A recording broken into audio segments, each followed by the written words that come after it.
Hello, and welcome to my Why I Hate Review series now on KeenGamer.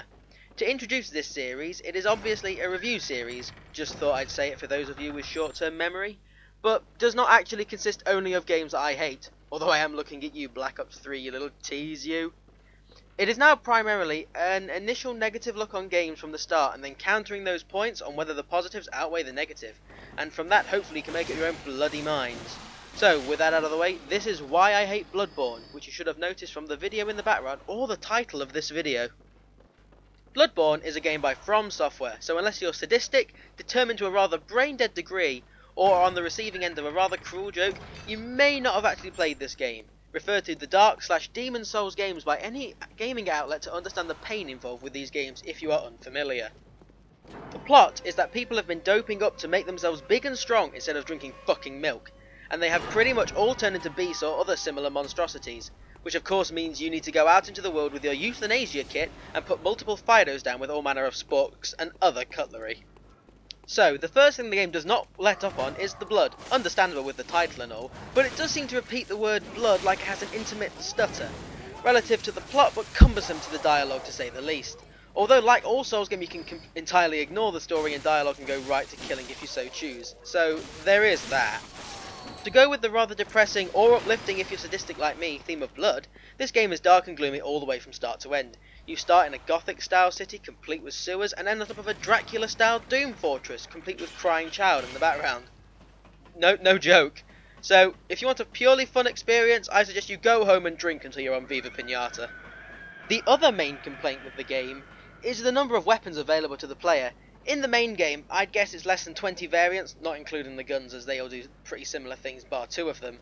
And this again is something that feels limited when comparing to Dark Souls. But the reason I don't think this is actually a bad thing is that, unlike Dark Souls, every weapon is a viable option throughout the entire game. And they all transform, hence the name, they're trick weapons, each with their own moveset, trick attacks and attack types. And can you honestly complain about the weapons when there are options such as these? 1. A cane that turns into a whip so you can keep the peasants thoroughly downtrodden. 2. A longsword whose sheath turns it into a greatsword. And 3. A ball bearing on a stick which can be statically charged to sap some poor sap. The main talking point with these Souls games is the bosses, so let's get right to the blood of this game. Laugh at my pun, you sheep!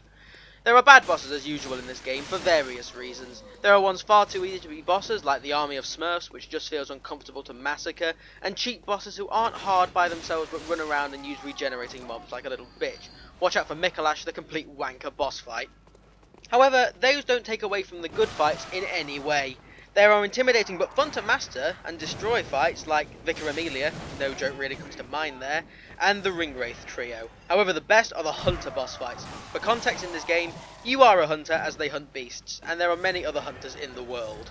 Now, this topic itself has a bastard component to it, as all things in this world do. The non-boss hunters feel like they should be bosses due to their ridiculous health pool.